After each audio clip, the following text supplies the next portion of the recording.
Cara supaya hati menjadi lapang, yang pertama iman. Mesti ada iman, percaya bahwa dia ada walaupun tak tampak oleh mata. Dulu ada seorang filosof, dia berkata bahwa aku percaya dia ada bila boleh tampak oleh mata, disentuh tangan, didengar telinga.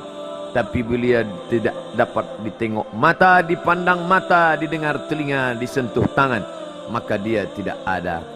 Inilah orang-orang yang berfaham wujudiyah.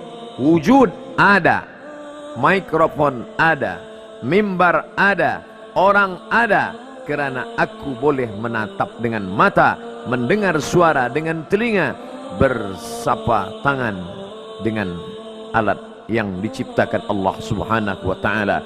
Tapi kita mengenal dia bukan kerana rupa. Bahkan bila kita pejam mata nampak berbagai macam rupa, itukah dia? Bukan. Walam yakul lahu kufuwan ahad. Bila kita pandang tengah malam tampak bermacam warna rupa, itukah dia? Ma khatara bibalik fallahu laisa kadzalik. Apa yang terlintas di hatimu, maka dia tidaklah seperti itu. Dia tak dapat dipandang dengan mata. La tudrikuhul absaru. Dia tak dapat ditangkap mata. Wa huwa yudrikul absara. Dialah yang dapat menatap mata. Jangankan dia, wajah kita pun kita tak boleh melihatnya. Siapa yang boleh melihat wajahnya? Sementara belum dijumpai cermin, belum pandai orang membuat cermin, orang tak tahu bentuk rupa wajahnya bagaimana. Sampai suatu hari dia dalam perjalanan panjang, dia tengok ada pohonan rindang, lalu kemudian dia berteduh di bawah pohon rindang, menghindar dari panas terik matahari.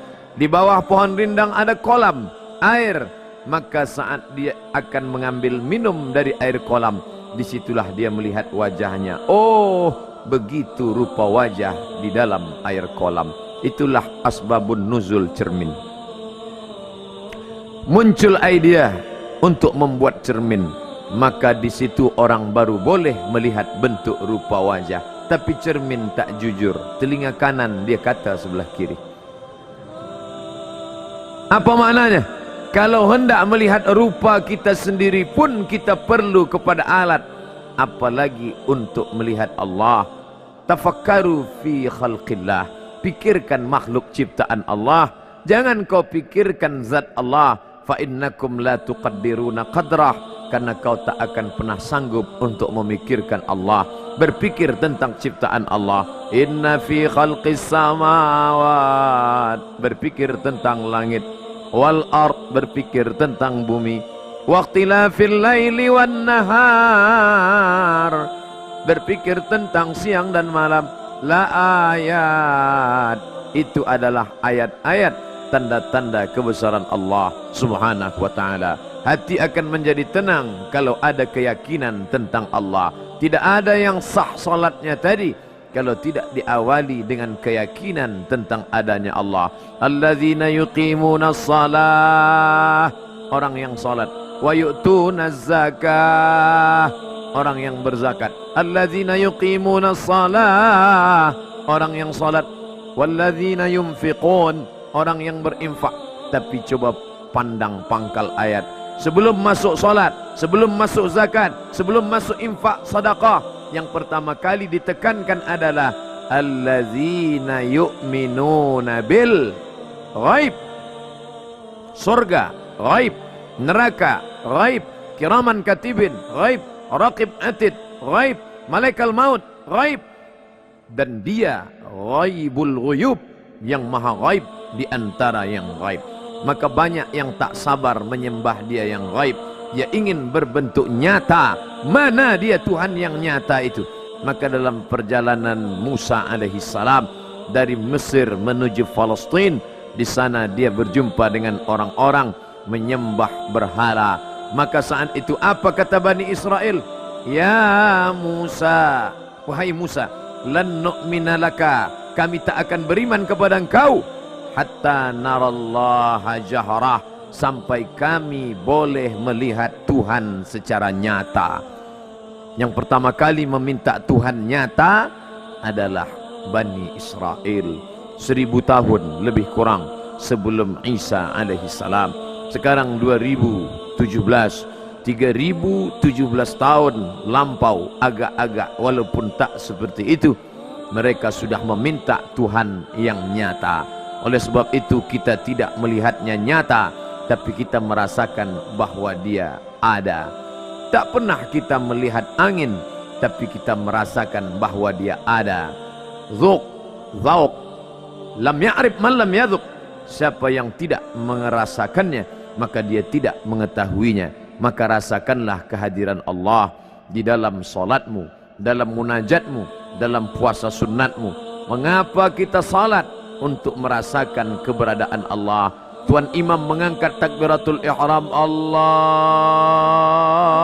Akbar. Kiblat mata ke tempat sujud, kiblat dada mengarah ke Baitullah. Tawalli wajhaka syatral masjidil haram. Kiblat hati merasakan kehadiran Allah. Allahu Akbar. Tak ada yang lebih besar daripada engkau. Allahu Akbar kabira, walhamdulillahi katsira, wa subhanallahi bukratan wa asila. Aku tidak menghadapkan wajah kepada orang kaya, aku tidak menghadapkan wajah kepada penguasa. Kemana wajah ini kuhadapkan? Wajjahtu wajhiya lillazi fataras samawati wal ard. Kemana aku menghadap? Kepada Dia menciptakan langit beserta isinya. Aku tak ada apa-apanya di hadapan Dia. Kemudian dia baca Bismillahirrahmanirrahim. Aku banyak dosa, banyak silap, banyak salah, tapi Dia maha kasih, maha sayang. Aku datang membawa dosa sebanyak buih di lautan, sebanyak pasir di pantai, tapi aku yakin Dia maha kasih dan sayang. Bismillahirrahmanirrahim. Kalau ada orang memuji kerana aku kaya, kerana aku berkuasa, aku tak layak dipuja-puji. Alhamdulillahi rabbil alamin. Masih ada juga ragu dalam hati. Apakah Dia mengampunkan aku? Dosaku banyak. Apakah Dia mengampunkan aku? Ulang sekali lagi. Ar-Rahmanir-Rahim. Ada yang berkuasa hebat, tapi Dia maha hebat, maha kuasa. Maliki yaumiddin. Kalau sudah merasakan Dia, maka jangan minta kepada yang lain. Jangan minta ke sungai, jangan minta ke pokok kayu, jangan minta kepada jin, jangan minta kepada syaitan. Iyyaka na'budu wa iyyaka nasta'in.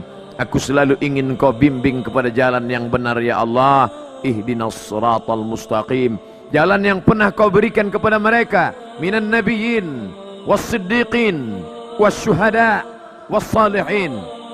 Minta jalan yang 4, siratal ladzina an'amta alaihim, tapi bukan jalan yang 2. Berikan aku jalan yang 4, tapi bukan jalan yang 2. Siapa itu jalan yang 2? Ghairil maghdubi alaihim, Yahudi, waladdallin, Nasrani.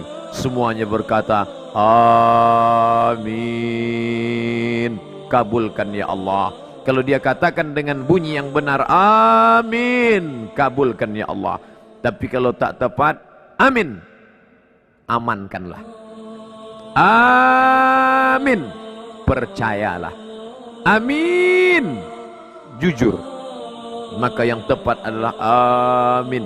Alhamdulillah Ustaz Somad, saya tadi tak salah. Kenapa? Sebab saya diam saja.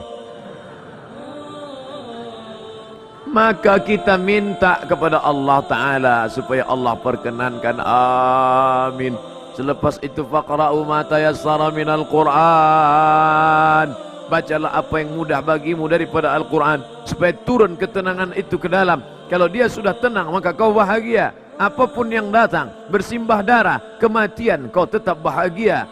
Kaulah orang paling bahagia, karena bersemayam ketenangan. Huwa, dia. Huwallazi anzala sakinata.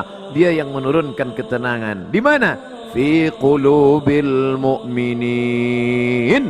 Dia yang menurunkan ketenangan, bukan fi qulubin nas, bukan fi qulubil bashar, bukan fi qulubil alam. Huwa, dia, allazi, yang anzala, menurunkan, as-sakinata, ketenangan. Di mana dia turunkan? Fi qulubil mu'minin, ke dalam hati orang yang percaya. Orang yang tak percaya, susah akan datang. Siapa malam nanti akan bagi tazkirah di Masjid Persekutuan? Ustaz Abdul Somad, aku tak percaya dengan dia. Kenapa? Sebab aku tak kenal dia. Maka kenal baik-baik, saya akan datang.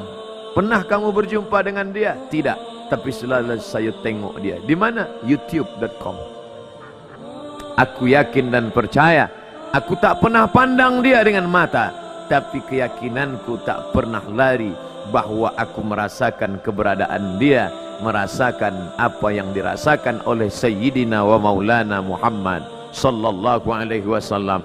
Menggeletar tangan Sayyidina Abu Bakar Siddiq di dalam Jabal Thur. Di atas kita pergi ke Makkah, Madinah, menunjuk dari bawah, itu Jabal Thur, tempat Nabi bersembunyi. Aku takut ya Rasulullah, nanti kafir Quraisy akan menangkap.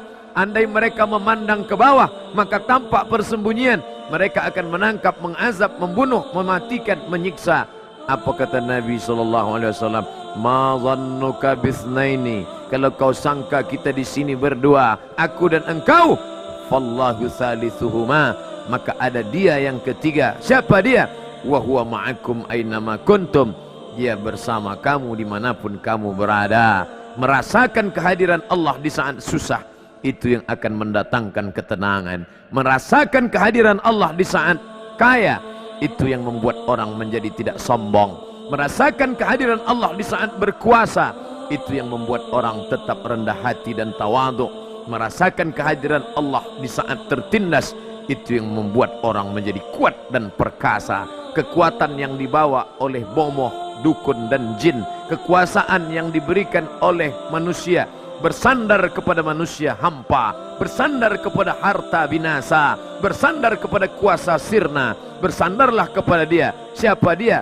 La haula wala quwata illa billahil aliyil azim. Maka bacakan ayat-ayat yang menenangkan hati. Susah bukan main. Bismillahirrahmanirrahim.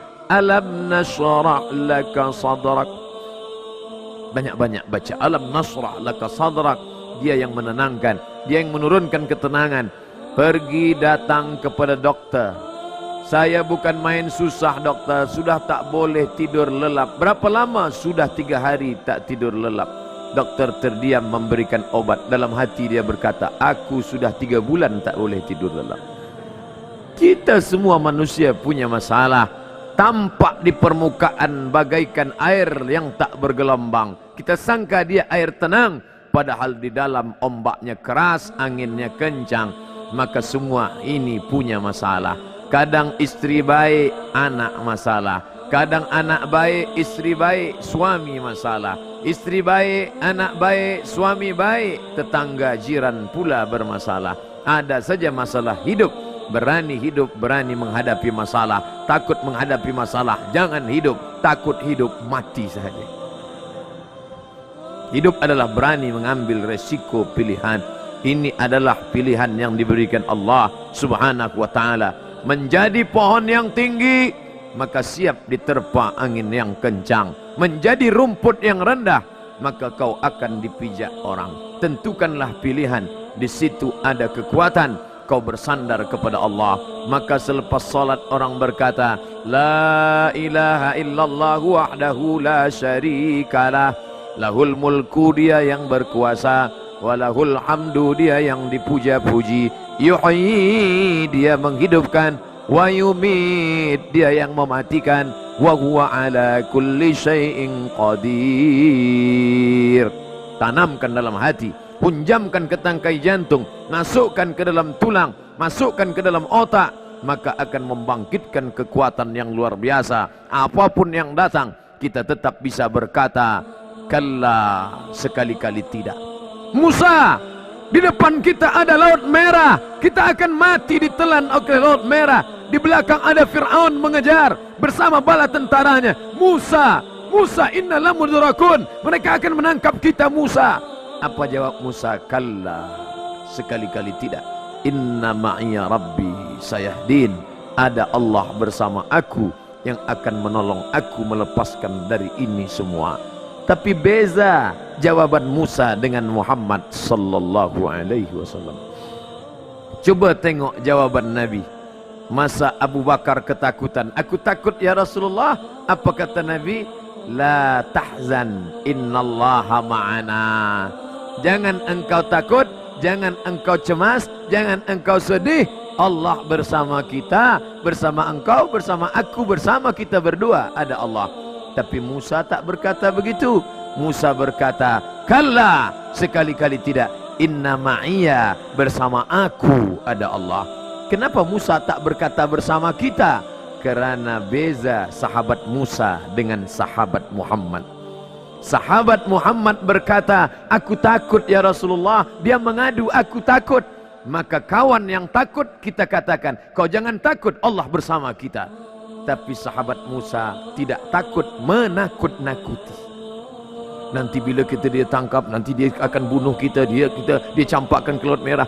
Maka bila kita punya kawan, pandang baik-baik. Kira-kira kawan sahabat kita ni sahabat Musa kah atau sahabat Muhammad? Nampak-nampaknya sampai saat ini lebih banyak sahabat Musa daripada sahabat Muhammad.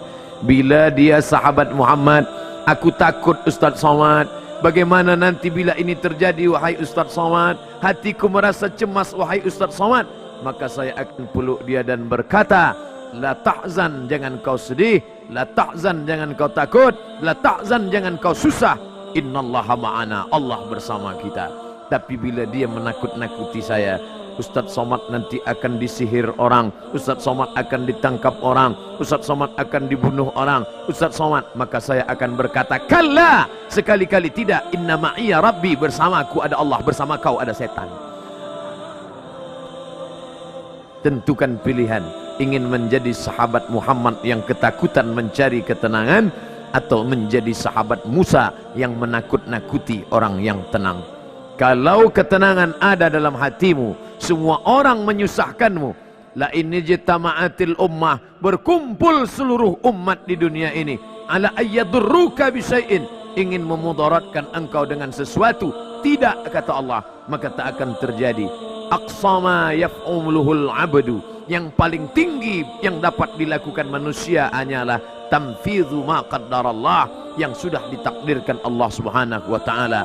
Yakin seyakin-yakinnya, iskariman, kalau kau hidup kau akan hidup mulia, au mut syahidan, andai kau mati maka kau akan mati dalam keadaan syahid. Tak perlu terlalu cemas kepada masa lalu sehingga tak tahu apa yang akan dilakukan di masa yang akan datang. Pandang masa depan dengan mata yang tajam, pandang masa depan dengan hati yang lapang. Serahkan kepada Allah, jangan angkuh, jangan sombong, minta kepada Allah, maka Allah akan berikan. Allah berjanji, ud'uni, minta kepada aku, astajib lakum, aku akan kabulkan, aku akan perkenankan. Ketika merasakan kedekatan dengan Allah, disitulah turun ketenangan. Di saat hati tenang, disitulah orang bahagia. Tidak ada ketenangan selain ma'iyyatullah, bersama dengan Allah. Alladzina yadhkuruna Allah, orang yang mengingat Allah qiyaman, semasa dia tegak, wa qu'udan, ketika dia duduk, wa ala junubihim, pada saat dia berbaring. Saat engkau tegak, mengapa tegak duduk dan berbaring? Saat kau tegak berjalan kaki, saat kau duduk berada di office, saat berbaring sedang sakit atau akan tidur, kau tak pernah putus. Tapi ada makna lain. Apa makna saat kau tegak? Saat kau ada kuasa, saat kau masih